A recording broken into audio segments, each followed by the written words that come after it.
The Seven Wonders of the Ancient World by Katie Gilman.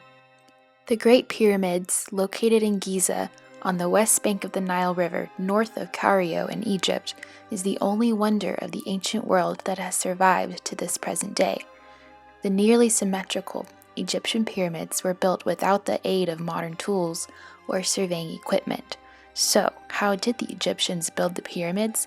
Scientists believe that Egyptians used log rollers and sleds to move the stones to place. The Hanging Gardens of Babylon were built near the Euphrates River in modern-day Iraq by the Babylonian king Nebuchadnezzar II around 600 BC. The gardens were said to have been planted as high as 75 feet in the air on a huge square brick terrace that was laid out in steps like a theater. Babylonian king Nebuchadnezzar II was said to have constructed these gardens as a gift to his wife, who was homesick for the beautiful vegetation and mountains of her native land. Modern scientists have concluded that for the gardens to survive, they would have had to be irrigated using a system consisting of a pump, water wheel, and cisterns to carry the water from the Euphrates many feet into the air. The statue of Zeus at Olympia, Greece, was created by the Greek sculptor Phidias and placed in a huge temple of Zeus at Olympia in western Greece. Zeus is the god of the sky in ancient Greek mythology. He is considered the ruler, protector, and father of all gods and humans. The statue was almost 40 feet high and was plated with gold and ivory. Zeus had a miniature statue of Nike, the goddess of victory, in his right hand and an eagle in his left hand. To this day, there has not been any agreement on the exact cause of the statue's destruction. The Temple of Artemis at Ephesus was built to honor Artemis, who was the daughter of Zeus. She is the goddess of the wilderness, the hunt, and wild animals, and fertility. There was more than one temple of Artemis. A series of several altars and temples were destroyed and then restored on the same site in Ephesus, which is now modern-day Turkey. The structure was said to be 377 feet long and 151 feet wide. It is thought to be the first marble temple built by the Greeks.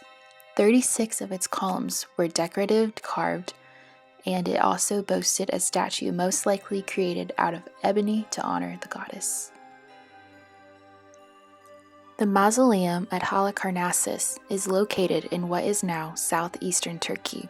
It was a tomb built by Artemisia for her husband Mausolus, the king of Carnia in Asia Minor, after his death in 353 BC.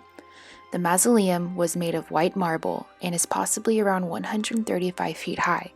The building's complicated design, consisting of 3 rectangular layers, may have been an attempt to reflect Greek and Egyptian architectural styles.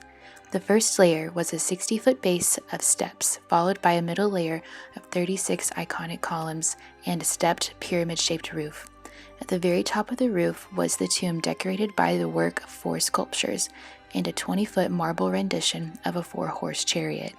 The mausoleum was largely destroyed in an earthquake in the 13th century, and its remains were later used in the fortification of a castle. The Colossus of Rhodes was an enormous bronze sculpture of the sun god Helios, built by the Rhodians over 12 years in the 3rd century BC and stood at 100 feet tall. It was completed around 280 BC and stood for 60 years until it was toppled in an earthquake and was never rebuilt. The Lighthouse of Alexandria was located on a small island called Pharos near the city of Alexandria and was completed around 270 BC. The lighthouse helped to guide Nile River ships in and out of the city's busy harbor. Archaeologists have found ancient coins on which the lighthouse was depicted, and from them found that the structure had 3 tiers: a square level at the bottom, an octagonal level in the middle, and a cylindrical top. Above that stood a 60-foot statue and was probably Alexander the Great. Most modern scholars believe it was about 380 feet tall. The lighthouse was gradually destroyed during a series of earthquakes from 1956 to 1323.